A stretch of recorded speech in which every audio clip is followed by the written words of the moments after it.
Welcome to the Retirement Roadmap by SHP Financial, a podcast empowering today's retirees and pre-retirees to make well-informed financial decisions that will help you spend more time living and dreaming than worrying and wondering.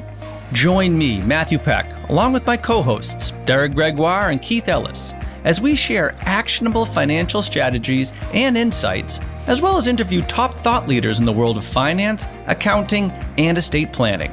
This is all aimed at preparing you for the retirement you've always dreamed of. Our high-quality holistic planning process has helped thousands of families retire and create what we like to call the ripple effect. The Retirement Roadmap is your guide to financial freedom. Are you ready to get started? Let's go.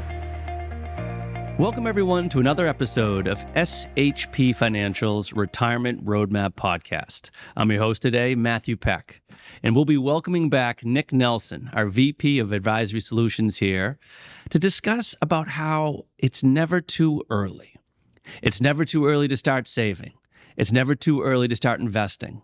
It's never too early to start to have conversations with your young adults, with your kids, nieces, nephews, and family members about why it's so critical to start at the earliest age possible, right? Whether they're already working or whether they're actually kids. And we'll talk a little bit about how you can help seed and get even young kids started on the right path. And that's where we kind of, discovering today. And again, why it's so important, and then what you can do. What are the actual logical steps, or logistically speaking, how can you actually implement the idea of never too early and let's get going? So, Nick, welcome back to the show. Thanks, Matt. Good to be back here. So we're talking a little bit offline, like the idea of like never too early and just the power of compounding interest and whatnot. What kind of inspired you to really talk about the topic today? Yeah, I think it's an important topic. What inspired me, I guess I would say, is I have a growing family, Matt. So I have a 2-year-old, and hopefully we'll have another one on the way soon. And I think it's exciting to get them that jump start, get them going, and put them off on the right foot. So that's one thing. I really started to think about, okay, what accounts make sense to open for my kids? Why am I doing that? And what's the reason behind that? So that got me thinking about it. But even more importantly, I would say I have a lot of friends, and just through like general conversations of people that really haven't started saving. And I'm talking about, people in their 30s, and they don't really know where to even begin, where to start, and they haven't taken this serious yet. And when I talk to them about this, it's always a little bit surprising to me. So that's really what inspired me to do the podcast. I want to get that information out there. I'm hoping that our clients or whoever's listening can share this information with somebody who might find it valuable and help them get going, because I do think it's critical for long-term success. And so, Nick, how, if I know it's a little awkward to ask you, but how old are you right now? What's your exact age? I'm going to be 34 in December. 34 in December. Okay. So you mentioned friends that haven't necessarily started investing, but are you, like, you must be in Babyville right now, where I'm assuming all of your friends are also having kids right now, or? Yeah, a lot of babies. More Lexi's friends, my wife, than my friends. My friends are kind of a little out there trying to figure it out still. But hey, all who wander are not lost, Nick. That's true. Okay, I saw that on a Jeep once. That's a good one. There you go. But the reason why I bring it up, though, is because I'm assuming, so if we say on Lexi's friends, all mid-30s. Yep. So people are in their mid-30s. They're obviously, they're starting out their, well, not starting out their careers. They should be pretty well on their career in some way, shape, or form. But now here comes a bouncing baby boy or a bouncing baby girl, and that changes the whole. Obviously, it's a whole game changer, to say the least, in so many ways. But now the importance of it just really starts to get going. And so, yeah, for really anyone that's listening in there, say 25 to 35, or if you have kids that are in that range, 25 to 35, 25 to 40, whatever that may be, absolutely share this with them, because we'll be talking about, again, why it's so important and just some of the steps that you can take. So let's start there. Yeah. Why is it so important? Why is it so powerful? Why is it never too early? And just the saving itself. Yeah. So first thing I want to hit on, Matt, is just some numbers. So I'm going to look down at my sheet here. And this really shows the power of investing early, compound interest, and the benefit that it provides. So as an example, right, I'll give you two basic examples. The first is if you started saving $100 a month, in this case at age 18 through age 60, we're going to use age 60 as your retirement age, and averaging a 10% annual return. So that's basically what the S&P 500 has averaged historically. It doesn't necessarily factor in inflation, but just for the sake of the example, right, 10% return, start at age 18, you're looking at just under $800,000 saved if you're consistent with your saving from 18 to 60. Now, if we increase that just another $150 to $250, that goes up to $1.9 million. Jeez. So that's just another, like I just said, $150 a month, but you can see the difference. It's over $1 million difference over that long time horizon.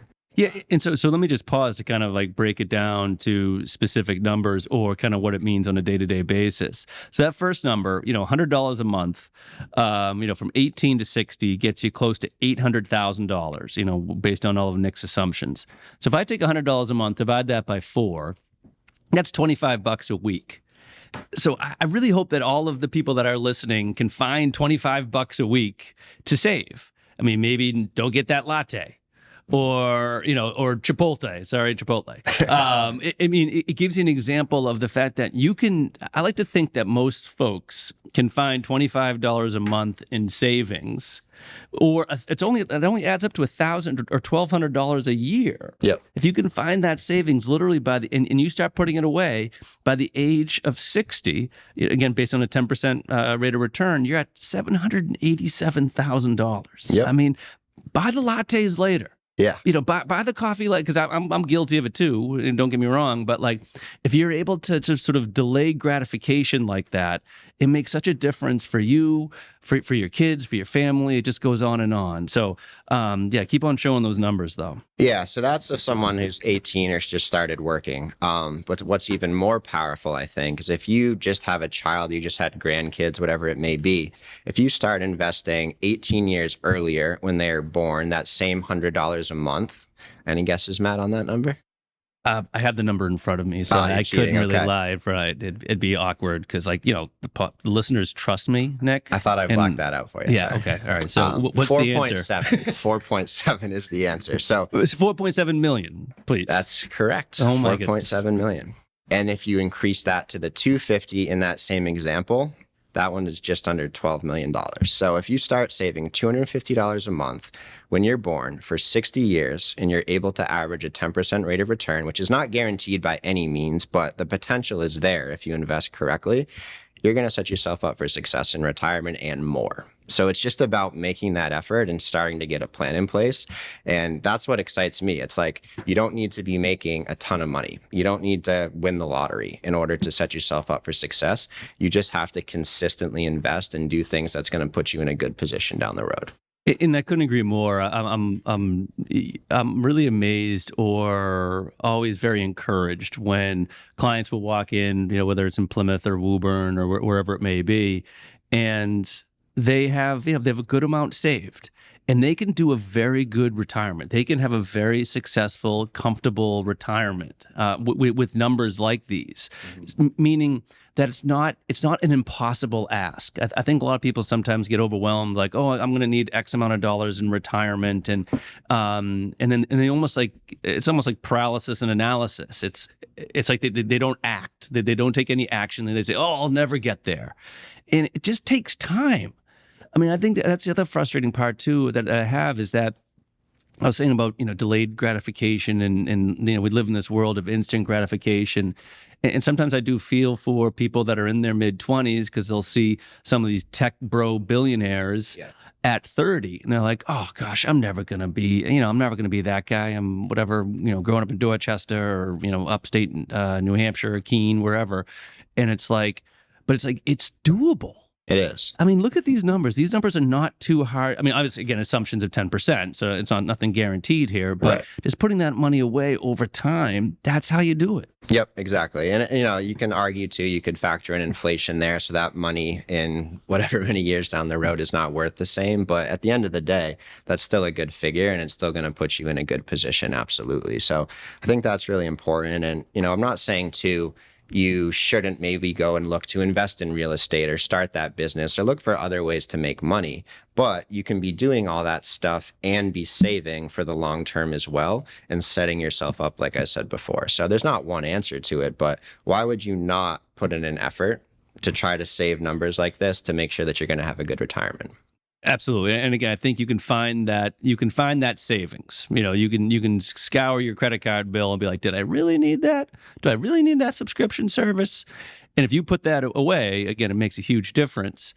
But let me ask, I think people will sometimes, they worry because, the market's high. It's like, and it is, and it's had a great run. And sometimes people will also not act because they think that why I shouldn't buy now, the market's too high.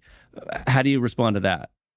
My response to that is you can't time the market, in my opinion. And the fact also, if you're a younger investor, your time horizon is so huge that whether you get in at the market high or you wait for that next dip, it's really not going to have as big of an impact as you might think. So I know, Matt, you like to talk about that a little bit on the quarterly market updates and just in terms of, I believe you said it was 3 years, right?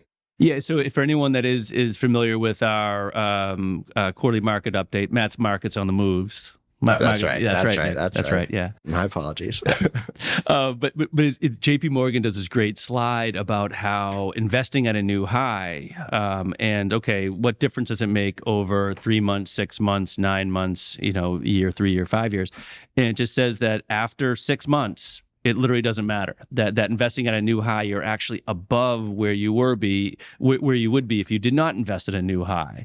So it's just, as you said, it's all about time horizon. If you have a long time horizon, if you have 3, 5+ years, which is exactly what we're talking about, guys and gals in their 25-year-old, 30-year-old, or even younger, if we can get some family support,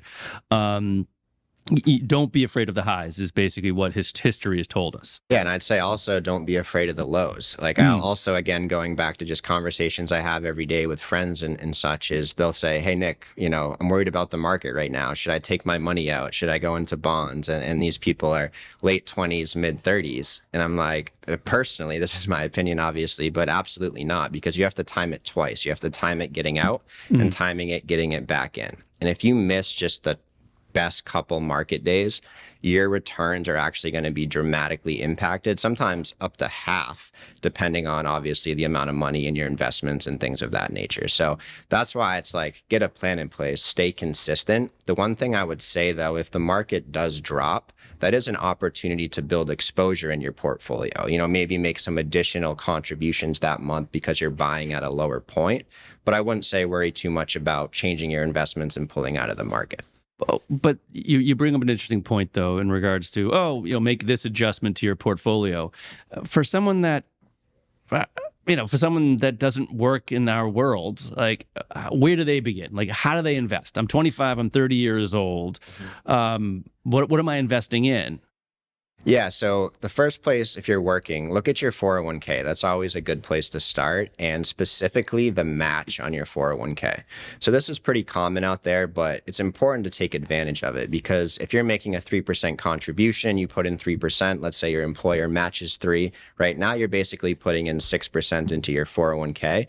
A lot of people will say that's basically like free money. Take advantage of that. That helps you get going. So that's always where I recommend starting to look. The other thing that I think is really important too is if you are saving, make sure you are invested correctly, and most likely in equities if you're a young investor. Well, and that's actually, because we'll definitely go back to the 401k and just some of the differences between 401ks and IRAs. So just generally speaking, because that's a whole sort of topic to itself. Sure. But the funds themselves, I mean, if you're not in our universe and you don't understand, index fund and S&P versus the Russell versus the Dow Jones versus the NASDAQ, I mean, even for someone that's new to it, even an index is kind of sometimes can be confusing because there's different indexes. So what am I doing here, right? I mean, is there a simple guide or how do you even begin that conversation of, hey, you should invest in this fund or this stock or this bond? Yeah. So, I mean, I think The S&P 500 is generally a good place to start for long-term growth, just because that's basically the 500 largest companies in the US. And over time, as we were using in our projections before, right, it's been able to, average about 10% historically.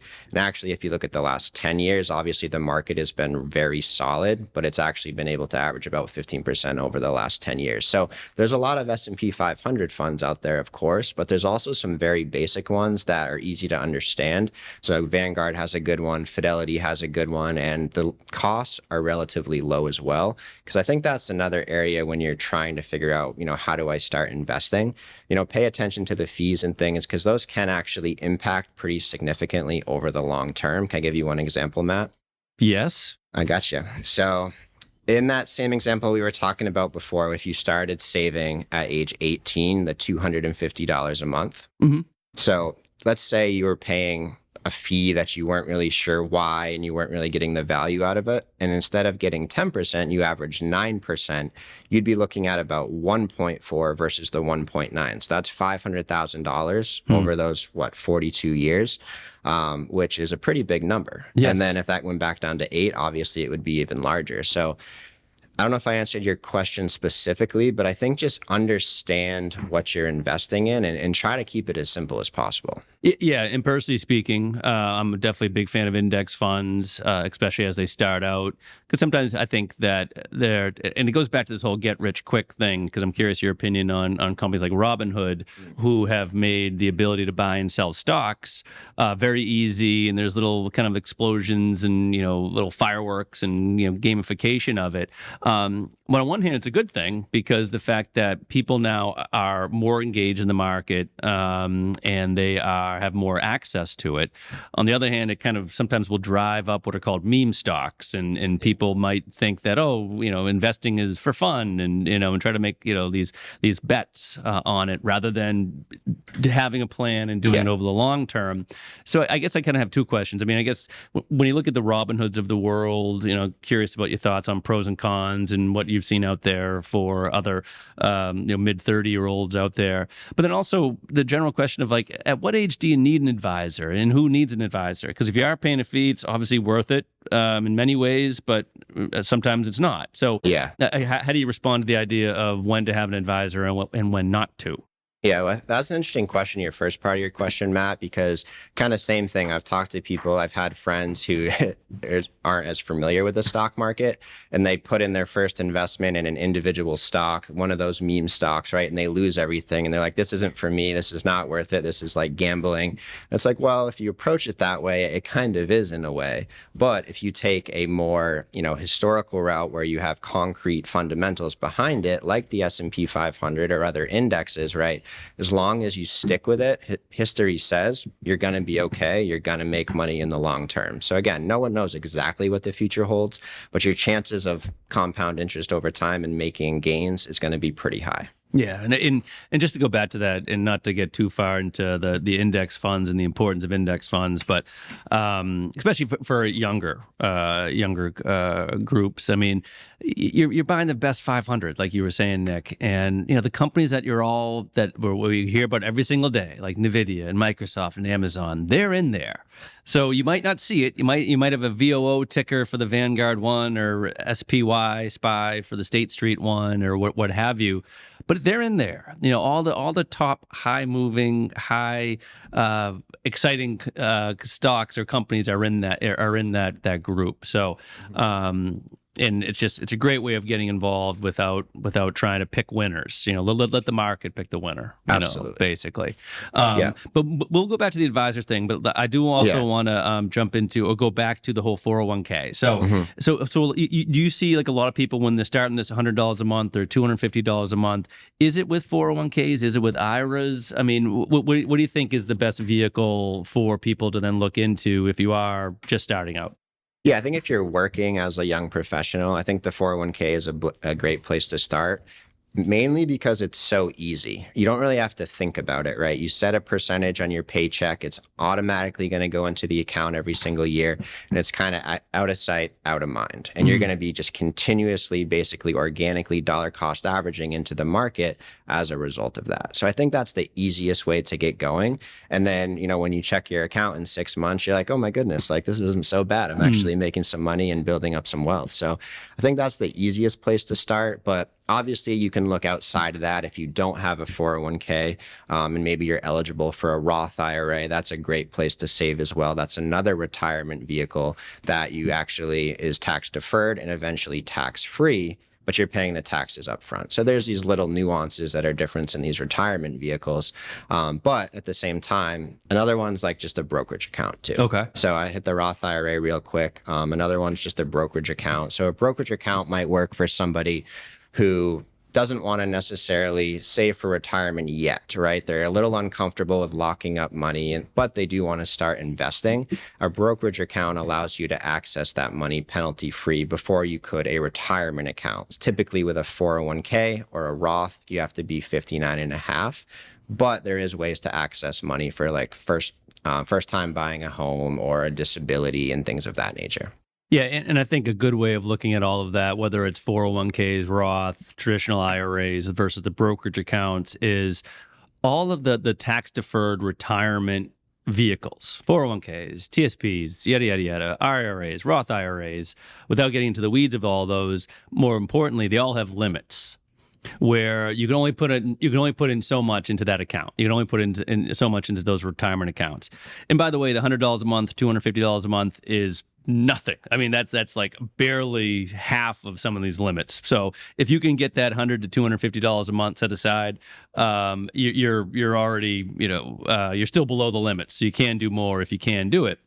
Eventually, you do hit the limit, though, and I share that only because that's when I tell people, especially at that young age, time to explore brokerage. If you have more money to save and you've already maxed out all of your retirement type of accounts, then let's take a look at this brokerage account because it's not as retirement focused as some of the Roth and 401ks. That being said, there are vehicles, so I'm going to pivot a little bit here. Yeah. There are vehicles to get kids and grandkids started out. So now let me speak to the adult or the grandparents or the parents of these young adults that are just starting out, because we get asked that a lot. Where if our clients are in good financial shape, they realize, especially with the planning that we do for them, that oh my gosh, based on my spending, I'm not going to outlive my assets. And when people feel comfortable with that, when they feel comfortable that the assets that they have, that they're not going to outlive, then we start talking about legacy and lifetime gifting and how do I and yes, it's transfer wealth, but it's how do I get my kids to get traction and to really get started? Because some of the gifts that they talk about, especially when someone's in their 20s and 30s, I mean, it's so much more impactful for them to get funds at those ages, rather than getting it when they're 65 years old, right? So a couple things. Let's talk about some of the vehicles that we can set up for kids and grandkids, but also we want to make sure that people are having these conversations with their family members, and we want to encourage everyone, because sometimes it's like politics, religion, and money. It's like the third rail of conversations that no one really ever wants to talk about. But we certainly want to make sure people are having those conversations. Bring your kids to a meeting with an advisor. If that's a good way of encouraging it. Maybe not Thanksgiving dinner. That's a little. Yeah, it's a little much. Little much, yeah. So sometimes, so two things. Nick, I guess any thoughts there? Like, how would you advise anyone to encourage having those conversations?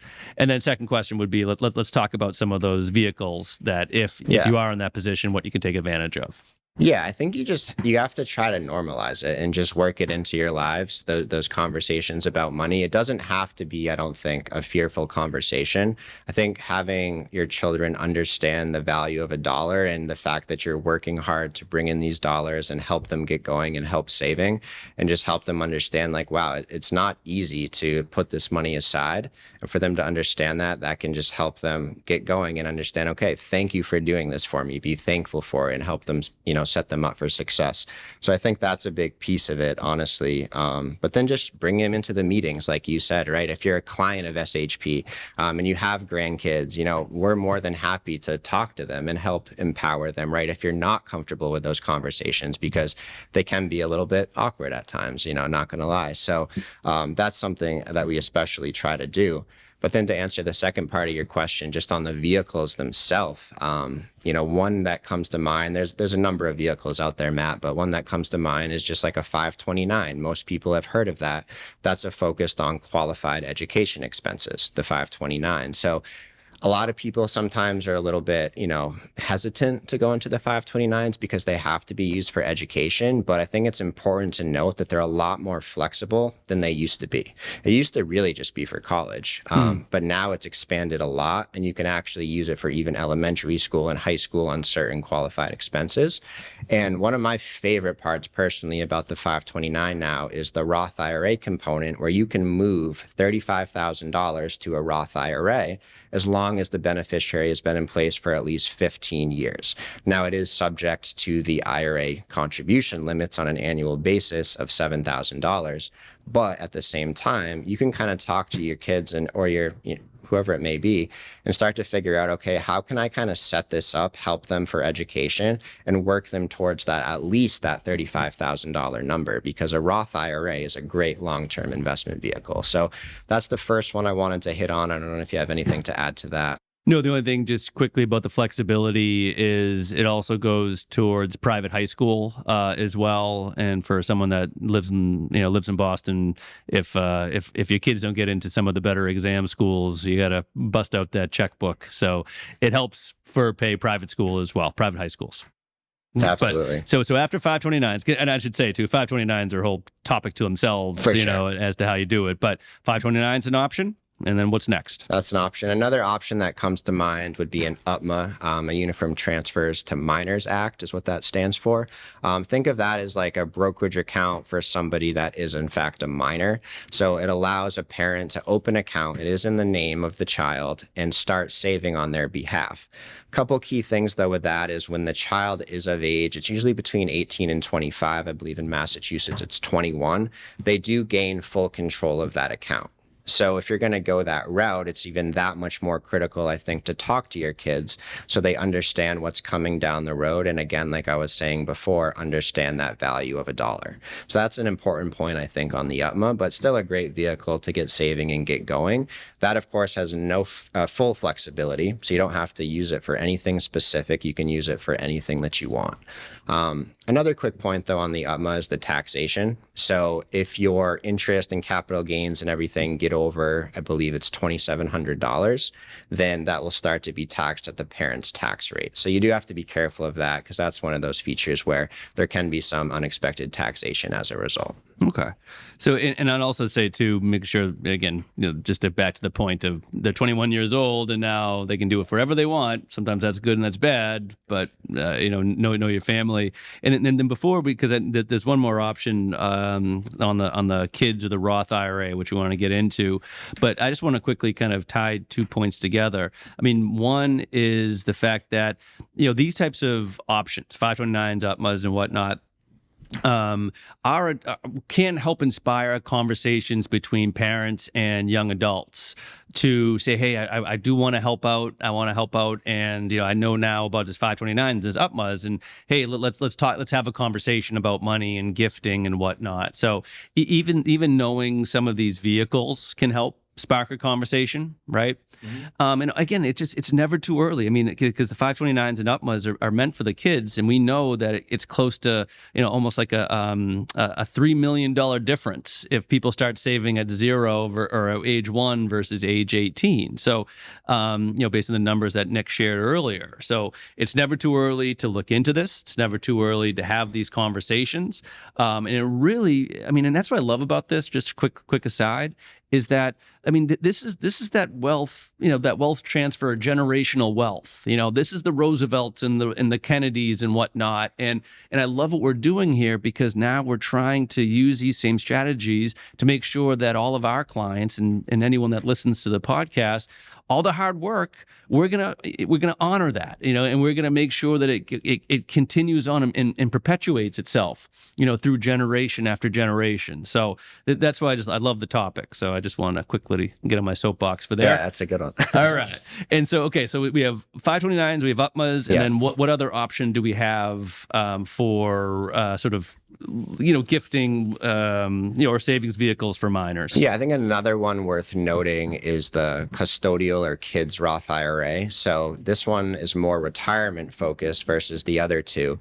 But one of the important key feature there is that your child will need earned income in order to contribute to that if they're under 18. So the maximum is still the $7,000 or up to the amount of earned income that they have that they can put towards that Roth IRA. But you can actually start investing in a Roth technically for your child before they're age 18. So that's a way to kind of get a jump start on the retirement aspect. However, there is some flexibility. We touched on this very briefly before with the Roth IRA, right? They can use that, for example, as the purchase of a first home. So they can actually access that penalty-free for certain things. There's other things like disability.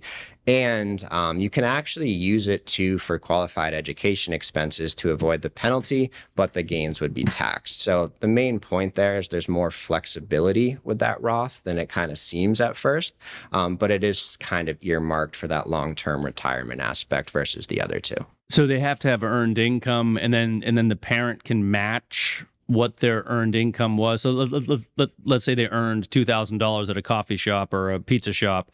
The parent can do $2,000, or they can do more than the $2,000? No, whatever they make. So the $2,000. Okay, so any parent can seed it with whatever summer job. Yeah. Or if they're again in their 20s and they're doing some type of work and maybe don't have enough to save yet, as long as they're earning more than the 7,000 limit, they can put that 7,000. up to 7. Yeah, they can make that contribution on behalf of their kid. Exactly too. Okay. And you actually don't need a W-2 either to do that. But if you don't have a W-2, it's very important to track that income if you ever did get questioned by the IRS. So as long as it's tracked, you should be good. All right, excellent. So so whether it's a custodial or a kids Roth, UTMAs, 529s, there are different ways of sort of maximizing or properly gifting it down, right? And as I said, really making sure that generational wealth and that the momentum from all the hard work that you've done really, again, continues on and starts to grow and builds on itself and snowball. Now, we mentioned at the very beginning, you said about sometimes the impact of fees and having an advisor and whether it's good and it's bad, depending on age and whatnot. But I do know with an advisor that you do have a plan, or you should have a plan at least, right? So tell me about why it's important to have a plan for all of this, whether you're the parent or whether you're the kid just starting out. Yeah, well, I think just to start, if you're a young investor, I wouldn't say you necessarily need to work with a financial advisor, right? As long as you kind of do your research and you start to develop a plan for yourself in terms of, okay, why am I saving in these certain vehicles? What is my time horizon, right? How am I going to invest this? If you feel confident about those things, you probably don't need to work with an advisor, because you're really just in that accumulation phase, as we like to say, just growing money. You don't necessarily need advice always around the tax planning or the estate planning and the healthcare that like we would obviously do for an SHP client. So I think that's the main point. But if you're somebody that's having trouble getting your foot in the door, getting started, and you really have no idea where to begin, it's just all over your head, that's where an advisor can actually be extremely helpful. He can help you develop that plan and stick to that plan, right? Keep yourself accountable and hopefully lead you to success in terms of some of these numbers we were talking about before. Yeah, because part of it, I mean, as I said, whether it's the 100 or the 250 a month, just getting yourself started, right? Whether it's automatic, whether it's payroll deductions, through the 401k, or whether it is just a monthly payment from your bank to an investment house like Fidelity, Schwab, it doesn't really matter which one, but making sure that you set that up and stick to it. And an advisor can push that person to make sure that it gets done. I mean, we all know everyone's a procrastinator. I mean, we're all human. But if you're a sort of a self-starter and it's like, okay, hey, I can do this myself, especially at that age. As you were saying, Nick, I mean, it's not overly complicated during the accumulation phase. You just need to start accumulating. You need to start saving, making sure, obviously, you have an emergency fund, in case you lose your job. So that there's other elements to it. So if you're self-motivated, self-starter, and then it probably is not worth it to have an advisor if you are on these savings plans.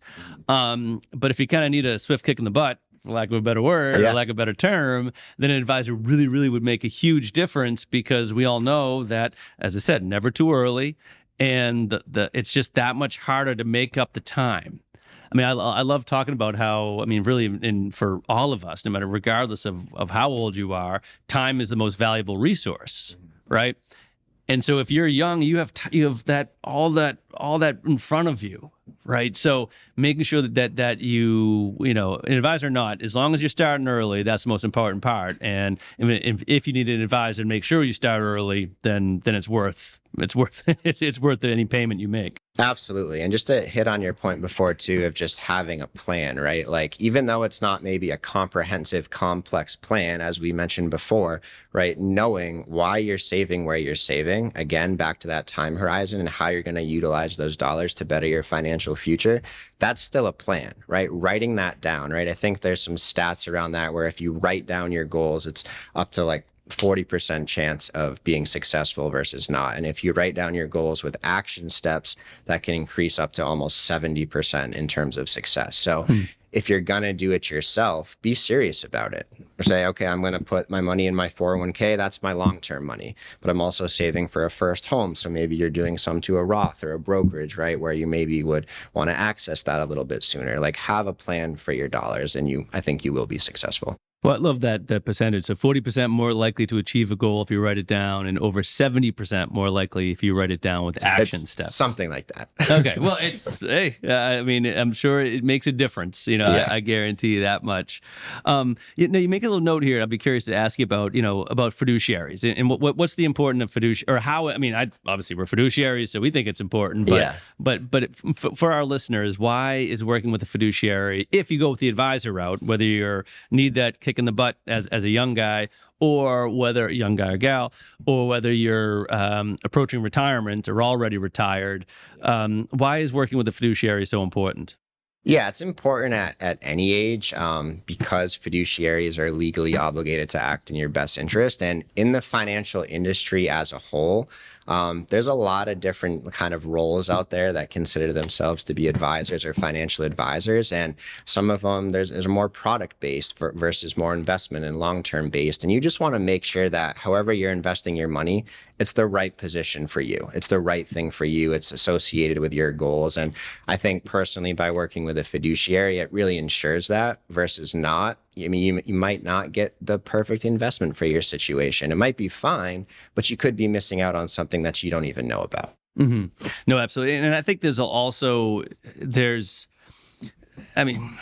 every industry will have sometimes commissionable products and other strategies that are a little bit higher fees than you need to pay, right? And so having a fiduciary, making sure that you're doing everything in your best interests and understanding all the pros and cons of every recommendation, I think is also crucial, no matter what your age is, no matter where you go. So, Nick, this has been fantastic because, I mean, and this is just so, again, just top level stuff. I mean, each one of these things we can talk about, whether it is, funny, you mentioned earlier about people that start investing and if they buy the wrong stock. They're like, oh, forget about them. The markets aren't for me. It's like, ugh, that's what they call confidence bias. And it works both ways, because then you have guys that will buy a stock, it goes up. They're like, oh, I'm the smartest guy ever. I don't need an advisor. Look at me. Right. So that's called confidence bias, and it's called behavioral finance. And that's a whole topic.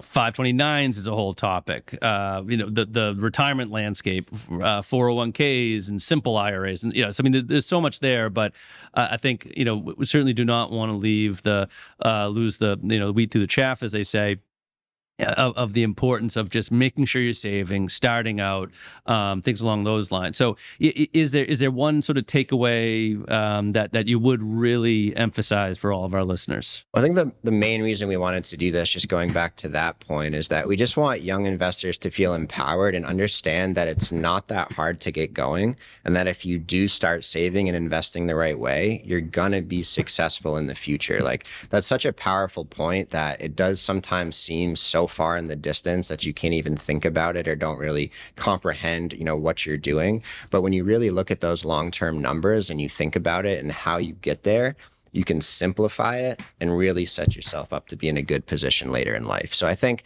if anything, if you're a young investor listening to this, get excited about that, take those next steps and work towards just starting to save, starting to invest, and, go with the flow from there. Because we all know life's going to throw you curveballs, but that is pretty simple and straightforward. So get going.